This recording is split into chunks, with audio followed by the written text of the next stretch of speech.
Hey, it's Father Taylor on a super, well, pretty, but very windy and cold Friday, February 3rd, coming at you with your weekly eBlast, also known as the weekend update. Hey, so a bunch of things I really want to talk about. I hope you can get it and hope you can come on out for these things. Number one, question: what are you doing for dinner a Saturday night on Saturday, February 4th? What are you doing for dinner? Because we got it covered on Saturday, February 4th, tomorrow, at 6:30, you're invited to come over to the church while we practice how are we going to set up and get things done for our February 20th Monday Mardi Gras. That's what we're doing. So we've got a bunch of cooks who all have cooked gumbo for some time, but they've never done it for large groups. So we're going to work at how does the room setup work in terms of food and movement and 60 people and here in a band? How does the room work? You will get to try out gumbo. We're also going to have a small amount of our homemade Pacific recipe mac and cheese, not spicy, but mac and cheese with a little twist to it. And that's something that kids would like. You know, your kids, everybody likes mac and cheese. We're going to have some great mac and cheese. One of my buddies who is going to bring a sampling of some of the stuff he's going to be cooking up for the 20th, some pulled pork sandwiches, you know, pulled pork, coleslaw, buns, the works. We're going to get to try out a bunch of different things and food. And so here's all you have to do. All you have to do is come, you show up, you grab a seat, you know, you get your food. We have a great time just hanging out. And then we get, hey, let's talk about the food. You know, we just get some feedback and talk about the room. So that's free. You can bring your friends to this. You say, hey, before we go out, let's go grab some gumbo. It's an all ages event. You can bring small kids. You can bring teenagers. You don't have to sit there for the whole night, but you get a night where we get to try out gumbo. All you got to do is give us a little feedback and you're good to go. So that's Saturday at 6:30, right in our new revamped, super cool, beautiful, acoustically super great hall upstairs. Mitchelson Hall, I think, is the actual title. So that's Saturday, 6:30. Come on down and help us out simply by eating dinner with us. Okay, that's Saturday. Sunday, we have our regular 8 and 9:15 services, and boy, Jesus is talking about what's called the Beatitudes, which I think is the most generally misunderstood scripture. Of anything Jesus said, what's most misunderstood is the Beatitudes. It sounds, even the name Beatitude sounds, I don't know, it sounds non-practical to life. But what Jesus is talking about is God's breaking into our world, like right now in your life, in your neighborhood, and what our church is all about. So that's what the topic is on this Sunday as we explore that. But even more, after the 9:15 service, there is a great program we have, part video, part study that we do together in small groups. And it comes from the book of Philippians. I had seen the first part, either we did. I kind of previewed that with Manda. And the second, man, this is great stuff. I was free enough 2 Sundays ago before annual meeting to go to participate, just sit with Kitty as we went through it. Man, great conversations, really kind of pushing the envelope in terms of thinking about Jesus and my life and how does this all work together. Great discussions with other people, the kind of stuff that changes the way you see the world. Really important stuff.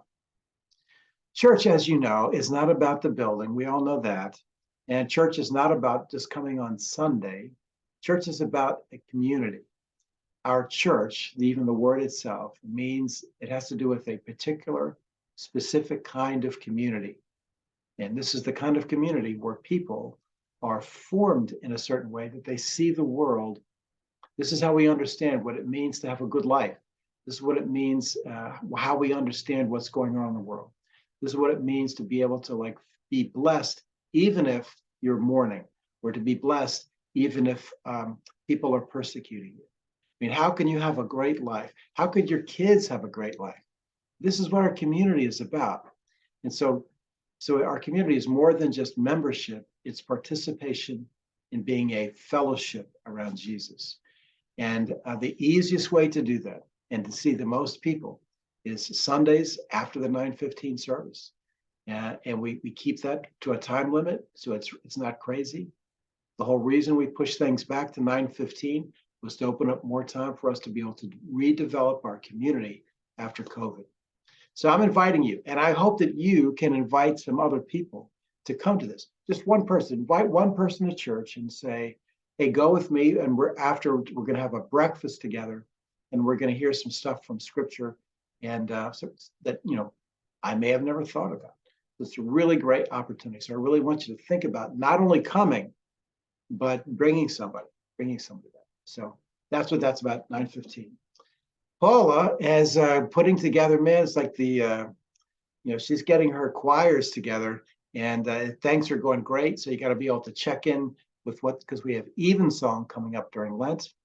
Next week on Wednesday, a small group of us are going to start planning out what's a kind of a way that we can enter into Lent and do something together where Lent isn't just like a season or something where we don't eat certain foods or we give up chocolate, because that really has nothing to do with Lent. But how can we grow as a Christian? How can we take 40 days to unload some stuff that we shouldn't be carrying and pick up and be focused on the things that God has for us? So that's what Lent is about, a 40-week. Imagine if you're going on imagine you're like 30 years old. Can you remember back that far? So you're 30 years old and you're going to a family reunion at the beach. And you got 40 days to get in shape because everybody's going to be out, jumping in the surf and wearing bathing suits. So 40 days to get in shape. That's what Lent is. It's 40 days to get in shape spiritually for Easter. So it's a great opportunity. So Wednesday night, if you're interested in talking and being part of a small group that helps plan this out, text me or email me ASAP, and I'll send you a link to our Zoom meeting that we'll be doing on this Wednesday night. As of course, you know that even beyond that, on February 20th, which is a Monday, the better name that we're calling that is Monday Mardi Gras. And I've got, as you know, some pretty interesting blues acts. I was going to get my guitar and give you a preview of what I'm playing. And so anyway, so we got some good entertainment, and we'll have great gumbo by then, right? Because you've already checked it out and we redid our recipe. But here's the deal.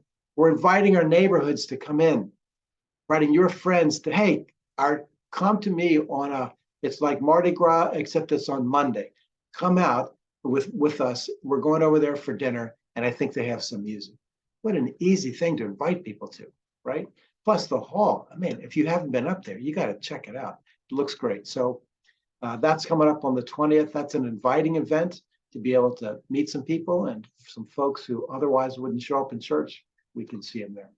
So anyway, so that's what I got for now. Thanks so much for your support. I forgot one thing. If you were not at an annual meeting, as soon as this video is over, go to the website and click on the video of last year in review. That's going to get an Academy Award for like best documentary short, I think they're called. Fantastic. You really got to see that. So I'm just encouraging you to go check that out. Okay. All right. So God bless you. And we'll see you tomorrow night for a little gumbo and mac and cheese. See ya.